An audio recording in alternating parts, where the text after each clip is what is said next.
a little baby floating in it. I think I'm going to save that for something else. And I just have bits and pieces. I have some more textured fabric that's just cotton, just a cotton duck that I did plaster over and then put a clear satin finish on to kind of seal in that plaster, and then just rub different paint colors on it. And that could be really nice. When I look at that, that could be the start of a vase for flowers, which I can totally see happening here. So let me get this started, and you'll see the process. Again, I don't get too married to what's going on because it can all be covered over. So let me get these little pieces out of the way and just think about the big pieces. I love that. I like that piece of citrusol paper is really pretty. And it might be a nice little backdrop for this if I want to make this a vase.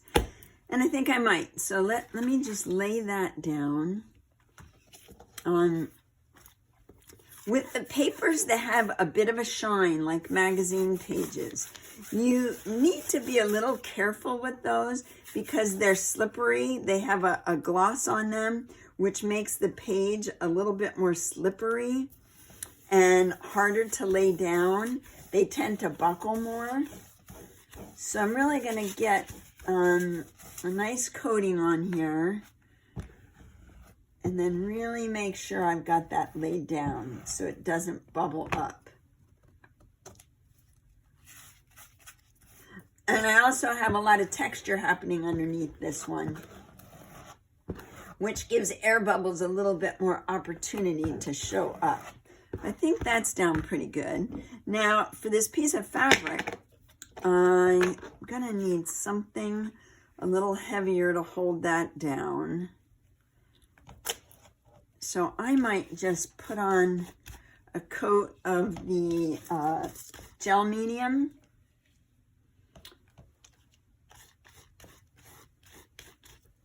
Right on the back of this. And it looks like I'm almost through with my gel medium.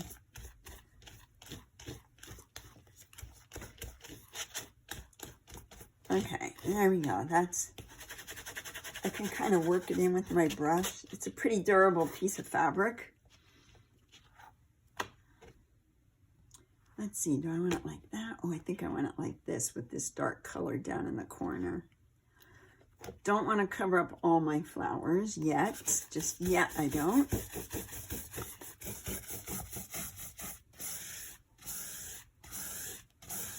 Now this canvas might stretch a little bit too. So I also want to make sure I go in and make sure all my edges and everything are down nice and tight. Okay, I like that. And let me clear this off so we have a better picture of what's going on. So I've got that dark mark happening, and I've got that citrusol paper. Maybe I want to add that somewhere else to kind of balance things out.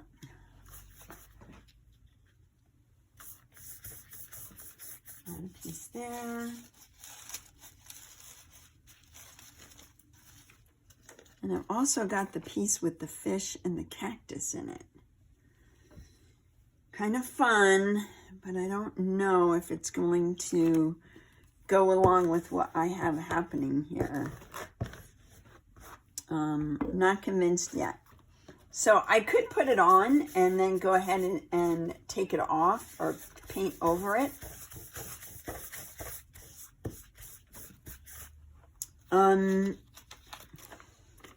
I think maybe it's that little fish that I really like. So I'm going to take that little fish and add him somewhere. Again, I don't know if he'll show up. Here's a little arm holding a cup. I think I want that. So So this obviously is going to be the orientation of my piece. I have a little flower up here. Maybe I'll just, this is a flower handmade paper. I love those little guys. They're really dimensional. What else do I want to add into this? Don't want that. Got some polka dots. Can always use polka dots. I try to work my corners in. When I have a corner piece of paper, I'll work it into my corner just to take care of those straight edges. And I'm working on a piece, just a piece of Luan plywood. Now this piece is pretty heavy, so I might just stick it in water, soften it up a little bit. And that's going to help it lay down. I don't do that with all my pieces because it makes kind of a sloppy mess for me. But I do with the heavier pieces. It just helps them lay down a little bit easier.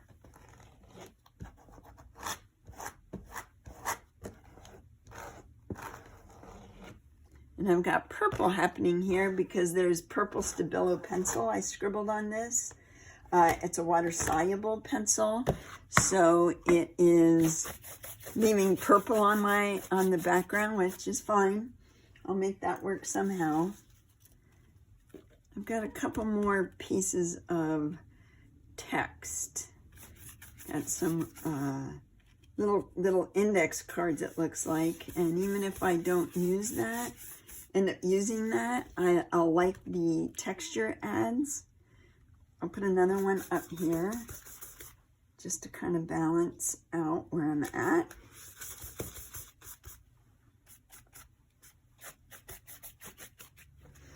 Okay, so let me see. I have this piece of citrusol paper I really like. So I'm going to just rip out some things that could be a leaf of some sort.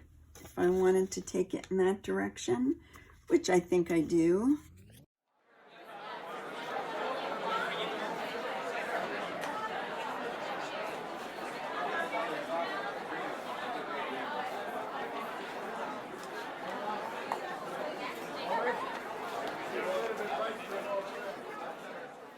I also have this piece of music that I wanted to put in here. Now this is on a piece of watercolor paper. So I am definitely going to have, oh, I like that right down there. I'm definitely going to have to soak this in some water. So I'm gonna let that soak for a minute and soften up. Meanwhile, I have some other flowers I want to create. And they can literally be just torn up pieces of paper.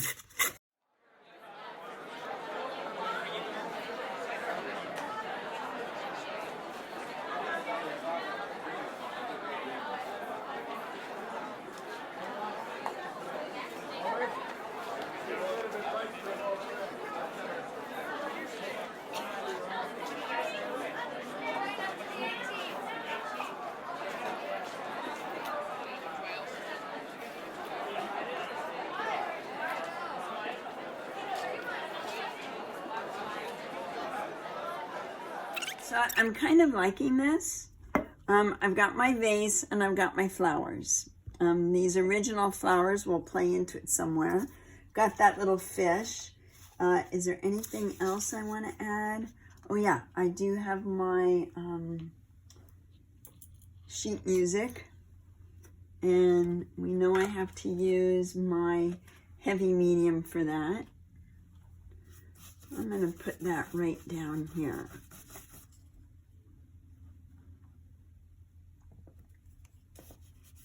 Seems to work really well right there. Actually, it might work better coming right off.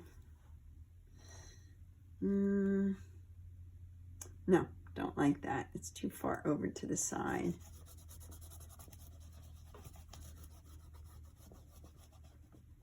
Now, these heavier pieces take a little bit more to get them to lay down, but they will.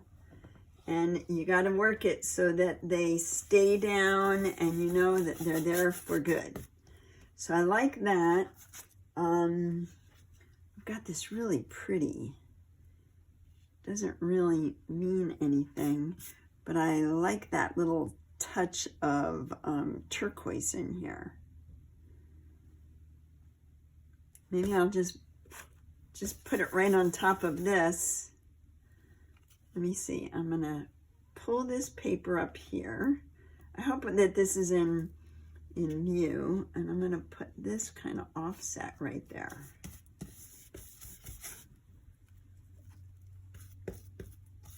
There we go.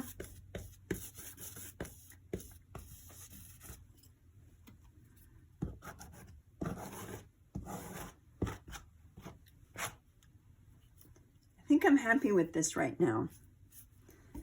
I might come back. Oh, I know I wanted to add. I did want to add some little polka dots from a piece of napkin that I have, but I just want one little line of polka dots. So if you take a wet brush, and this is a napkin, if you take a wet brush and just follow along where you want to tear it, it just will pull apart really nicely.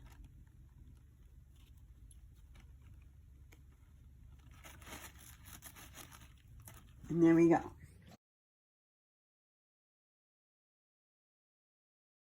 Little guy. And it makes it really, I don't want that. So once this dries, this will be nice and transparent, and I have those little circles. I also have a couple other pieces of tissue of napkin. Got this little bird.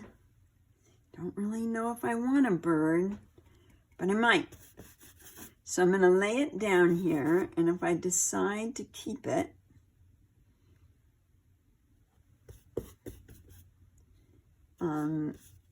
he's right there, and he's not really that noticeable. There's another one right here. Let's see, I like my little birds talking to each other. So let's lay him down there. Now these are tissue, so you have to be ever so gentle, and once you lay it down, don't go back. Don't go backwards. So I've got those two little birds that aren't really noticeable, which I like. I have a third one here with a little bird's nest. Don't know if I'm going to add that. I'll save that to the end. But right now, there's step 2 of laying down some papers. And again, I go over everything to make sure. Don't go over the tissue. You'll end up ripping that up. But this is a good second run on this. Now I think the next thing I do is I'll start coming in with some paint. I'm going to add some text to this because I love text added in. No rhyme or reason. And this poor little stencil has seen better days. Every time I use it, I end up tearing out more little pieces of it, end up going away. And I'm going to do the same thing. Whoops. There's a chunk of plaster there that's not. And there you go. Matter of fact, this might be the final use for this stencil. Although I'm not looking for anything to really be perfect here. I'm going to take it right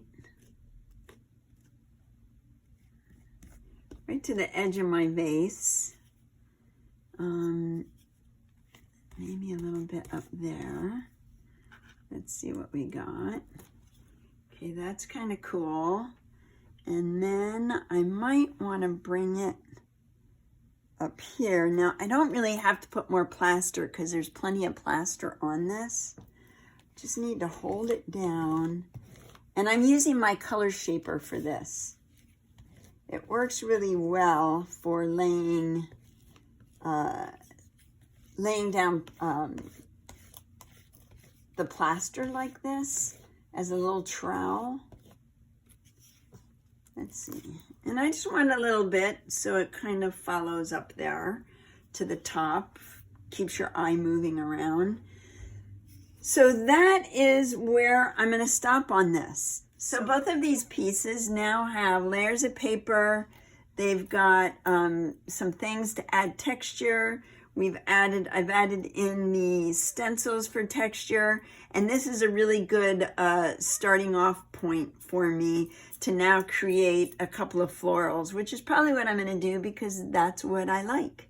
And somebody gave me a little sticker. It's right here. I paint flowers so they will not die.